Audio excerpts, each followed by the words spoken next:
Nós fomos lançados a este mundo desgraçado sem o nosso consentimento. Em menos de um instante saímos do nada absoluto e entramos em uma torrente de dor e sofrimento neste triturador de carne humana que é este mundo. Adquirimos consciência esta grande desgraça que nos torna inteiramente conhecedores do nosso destino inevitavelmente trágico. Mas da mesma forma que a consciência nos torna cientes da desgraça da existência, ela também nos torna responsáveis por evitar essa própria desgraça que a torna possível. É justamente isso que torna o antinatalismo uma espécie de última fronteira da ética. Eu sou humanista e também sou secularista, mas mesmo assim eu tenho que reconhecer que há muitos secularistas que, apesar de afirmarem ter abandonado os dogmas religiosos, acabam se comportando de forma dogmática, como qualquer fanático religioso. Esses secularistas abandonam o impulso pela procriação, justificados pela vontade divina, por um impulso reprodutivo justificado pelos instintos. Que a reprodução é meramente instintiva, isso é verdade. O problema é que os animais irracionais se utilizam desse impulso porque não conseguem refletir sobre ele. Eles apenas cruzam e se reproduzem, mas nós somos animais racionais, conseguimos refletir sobre nossos atos, até mesmo sobre os que são guiados pelo instinto. Dessa forma, podemos chegar a algumas conclusões. Se quando a pessoa é religiosa, ela age sob o mandamento de crescer e multiplicai, ao largar a religião, ela continua se reproduzindo sob a desculpa do instinto, o que não é suficiente. A biologia não é uma autoridade moral, papel que, para os religiosos, é cumprido pelo personagem que eles pensam existir e ao qual eles dão o nome de um adjetivo, Deus. O impulso biológico está longe de cumprir esse papel, que na verdade é um papel ilusório. O impulso biológico de reprodução é apenas um mecanismo de persistência. A evolução das espécies não planeja nada, ela apenas descarta tudo aquilo que não funciona. Assim age o processo de seleção natural. O instinto de procriação é um processo cego, moldado por bilhões de anos de tentativa e erro. Tratar esse processo como uma justificativa moral para lançar mais uma vida desgraçada a este mundo maldito é confundir um reflexo físico com uma virtude ética. Não existe algum propósito no DNA, existe apenas repetição.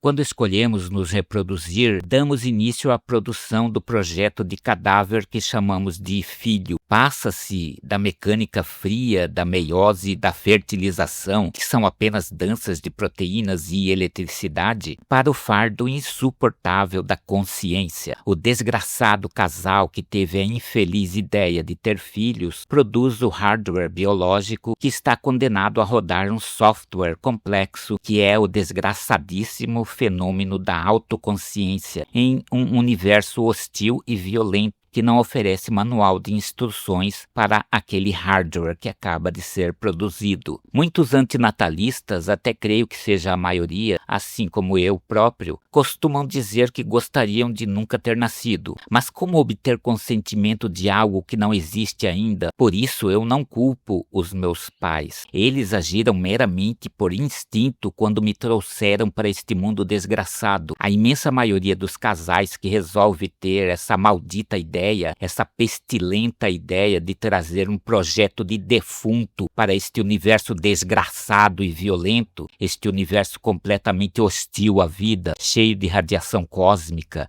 explosão de supernovas, extinções em massa, enfim. Esses casais colocam o instinto acima da reflexão racional. Eles não querem saber se estão criando mais um ser fadado à dor e à decomposição. Eles só querem satisfazer seus desejos de serem pais. Não se importam com reflexões filosóficas existencialistas, usando muitas vezes de viés de confirmação, convicções religiosas ou outras desculpas falaciosas para darem prosseguimento à tragicomédia da humanidade neste pedaço desgraçado desse desgraçado universo.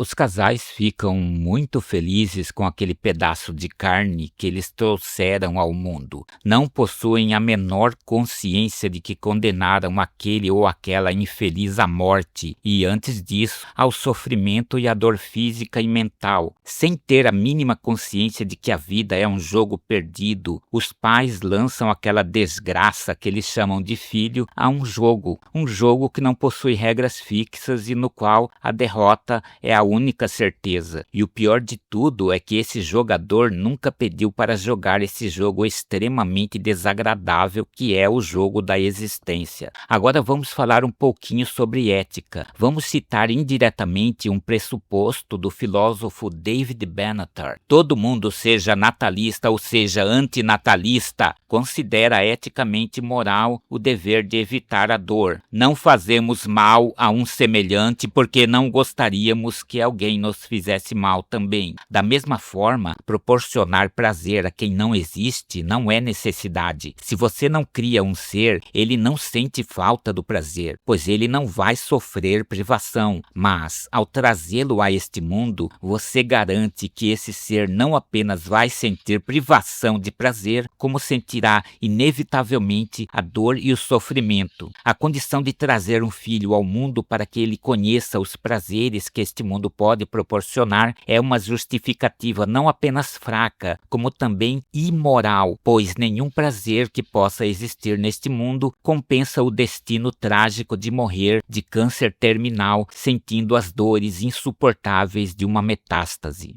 Portanto, o antinatalista acaba mudando o foco do desejo individual de ter um filho para a responsabilidade racional de não trazer uma consciência sofredora para a tragédia teatral da existência. A religião depende da esperança em um além. Ironicamente, o secularista que abraça o otimismo deposita uma fé semelhante no progresso. É uma fé cega de que o futuro será melhor, apesar das evidências contrárias. E além de cega, é uma visão parcial totalmente focada no pragmatismo. Mesmo que tenhamos, em um futuro indefinido, todas as condições práticas de mitigar ao máximo as dores físicas e minimizar ao extremo o sofrimento psíquico, nada muda o fato de que habitamos um grão de areia que orbita uma imensa esfera de plasma que está fadada a um fim trágico. Além dos cataclismas cósmicos ocasionais, todo o cosmos está condenado à morte térmica, que é o destino mais aceito entre as diversas teorias de como tudo o que existe virá a ter o seu fim. Mas mesmo em termos terrestres, não temos motivos para ter esperança de um futuro idílico. As mudanças climáticas, o negacionismo científico, o crescimento do extremismo ideológico, a desigualdade sistêmica gerada pelo capitalismo predatório, os conflitos geopolíticos que podem descambar em possíveis guerras nucleares,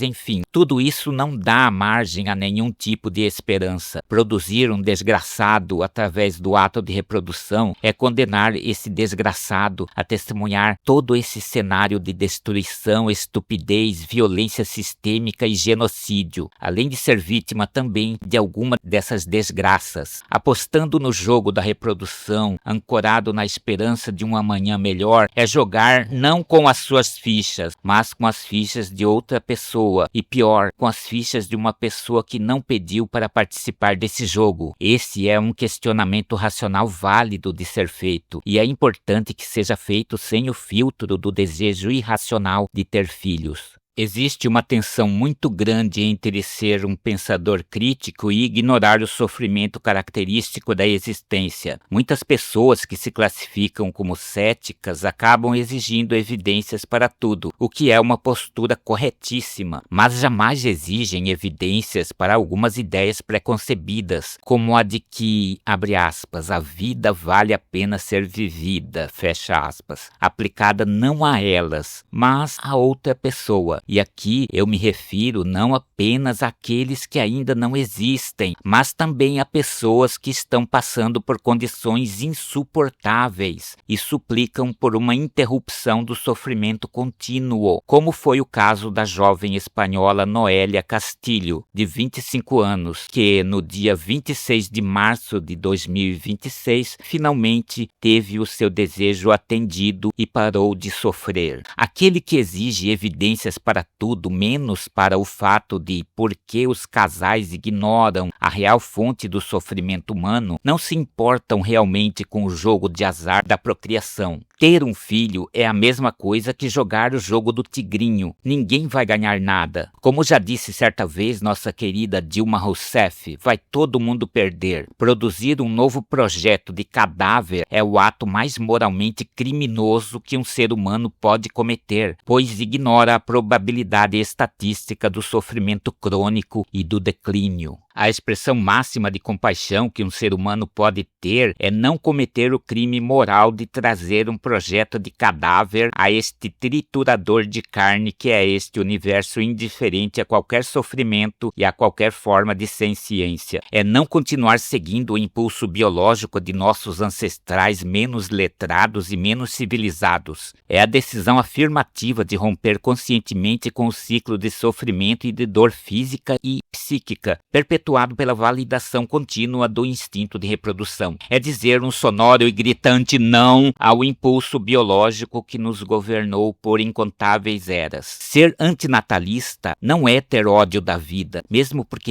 eu estou vivo e espero continuar assim, sempre procurando minimizar aquilo que provoca dor e sofrimento, mesmo sabendo que a dor e o sofrimento são inevitáveis. Ser antinatalista é agir de forma moralmente correta, não trazendo futuros defuntos para abastecer cemitérios e fornos crematórios. Quem gosta de morte é quem quer trazer futuros defuntos para este mundo da entropia. Quem gosta de morte é quem quer ter filhos. Eu, como não posso evitar a minha própria morte, escolhi evitar a morte ou as mortes dos possíveis projetos de defunto que talvez eu quisesse lançar a esta realidade miserável. O antinatalismo não é niilismo. Eu sou niilista, mas o meu niilismo não tem absolutamente nada a ver com o meu antinatalismo. São duas coisas inexoravelmente distintas, e ambas visões, apesar de aparentemente serem excludentes, não o são na verdade. Eu sou niilista no sentido de que reconheço que a vida não possui um sentido intrínseco, mas nada impede que eu venha a inventar um sentido para que eu possa prosseguir a trilhar o meu caminho rumo ao forno crematório, já que eu não quero ir para o cemitério para não contaminar os lençóis freáticos com o necrochorume que escorrer das carnes podres do meu corpo em decomposição. Sei que para muitos niilistas nada importa, nem mesmo o sofrimento, mas como antinatalista eu tenho que discordar da visão dos niilistas que enxergam as coisas desse modo. Como antinatalista eu considero que o sofrimento importa sim, já que eu não posso impedir o meu próprio sofrimento físico e psíquico, eu posso impedir qualquer forma de sofrimento e de dor que um possível projeto de defunto que eu pudesse jogar neste mundo viesse a ter. O sofrimento importa muito e não pode ser desprezado de forma leviana para que casais irresponsáveis venham a satisfazer o seu desejo egoísta e o seu desejo de imortalidade simbólica refletido na desgraça que eles chamam de filho. O antinatalismo é a última fronteira da honestidade intelectual. Reconhecer que o silêncio do vazio é mais repleto de compaixão